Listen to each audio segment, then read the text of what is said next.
If you don't do it, nothing's possible. If you try to do it, at least you have the hope. You had that third failure in a row. Mm-hmm. Did you think, I need to pack this in? Never. Why not? I don't ever give up. I mean, I'd have to be dead or completely incapacitated.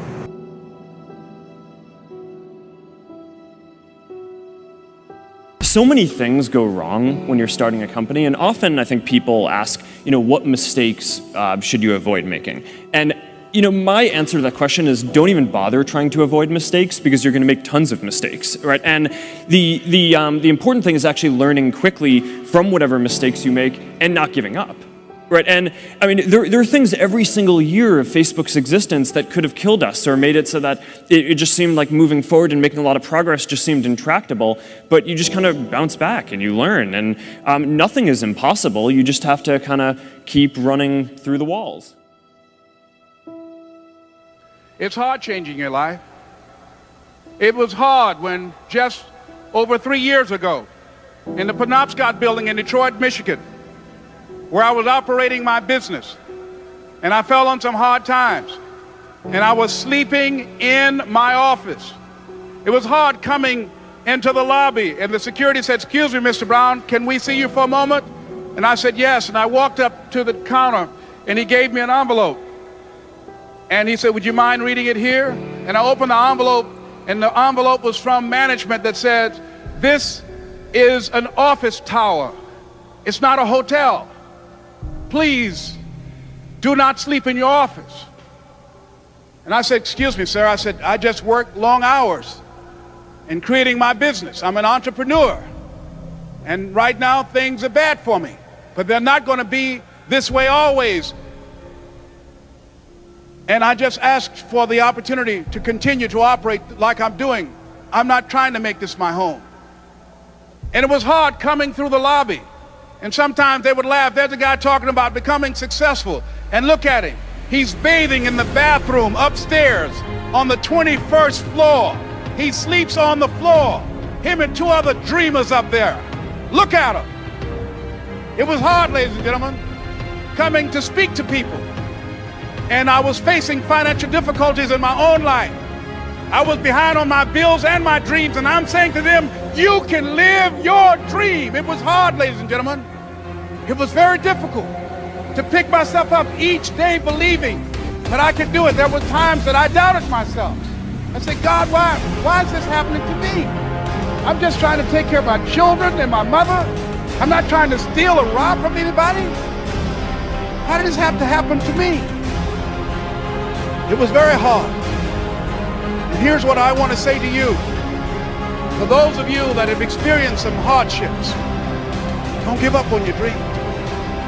No one could have convinced me by holding on, by continuing to push forward, by continuing to run toward my dream, that one day I would have my own talk show. It's a long shot, ladies and gentlemen, from Liberty City, an abandoned building on a floor, never knowing my mother or father. It's a long shot. Being here with you today in this dome in Atlanta, it's a long shot. No college training, labeled educable, mentally retarded, but I kept running toward my dream.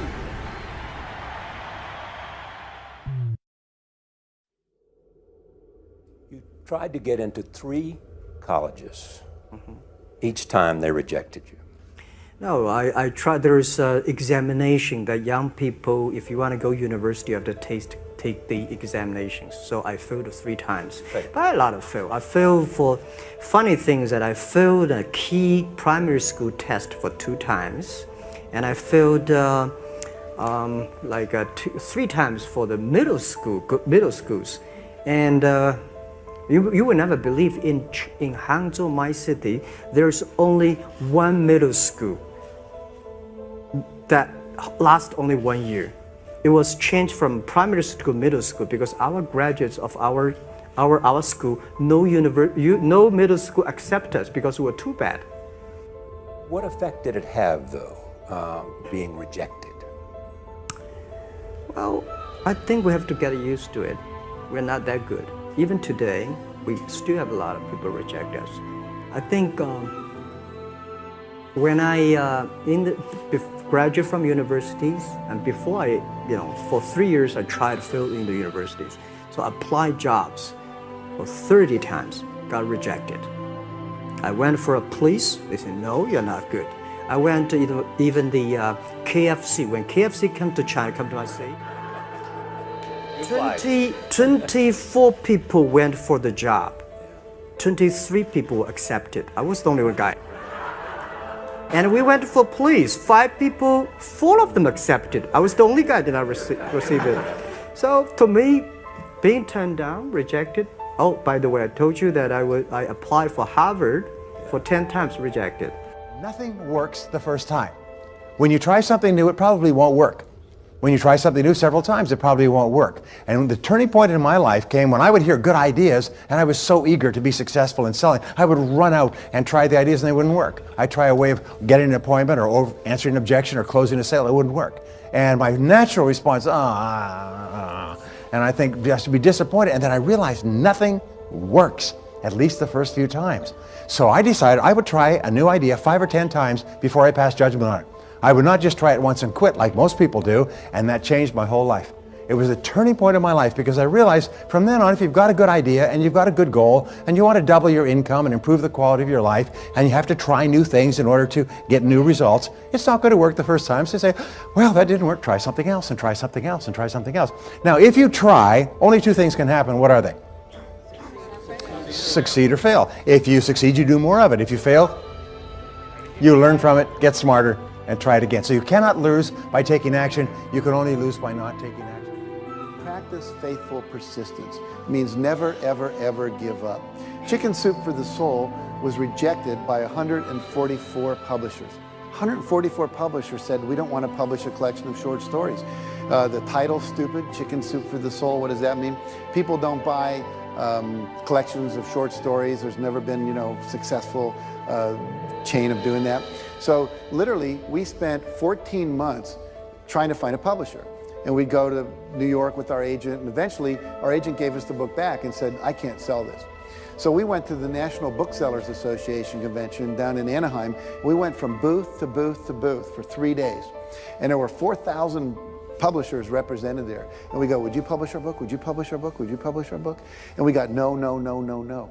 It was late on the 3rd day that a little publisher from Florida, after we'd gotten over 144 rejections, said, we'll read it. And then they said, we said, well, how many copies do you think we'll sell? After they said, yeah, we'll buy it. A couple weeks later, they said, we'll publish it.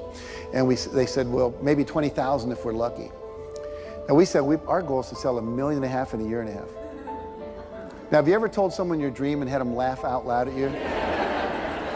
He laughed out loud. Now, if we had given up after 100 publishers had said no, I wouldn't be standing here today. Wouldn't have happened. And so you've got to be willing to persevere. Because we didn't take no. See, when the world says no, you say next. Let's practice that. If I say no, you say yes. Absolutely. There's only 5 or 6 billion people out there you can go and ask, right? There's over 4,000 publishers just here in the state of California. So what we have is this endless possibility, but you have to persevere. It's as if the universe tests our commitment. And so today we have 147 titles in print. We sold over 115 million copies. We're in 47 languages. And over $1 billion worth of Chicken Soup for the Soul books have been sold worldwide. So if you're willing to decide what you want, believe it's possible, consciously envision the future, feel the feelings of what it would feel like if you had achieved this goal, you can have anything, and then you take action, both obvious actions and inspired actions. You can do anything. There is no such thing as failure. Failure is an idea, because success is also a stupid idea. Success and failure is not in the volumes of money flowing into your life. Success and failure is not dependent upon the recognition that you're finding in the world. You're successful with life if you know how to walk with joy through hell.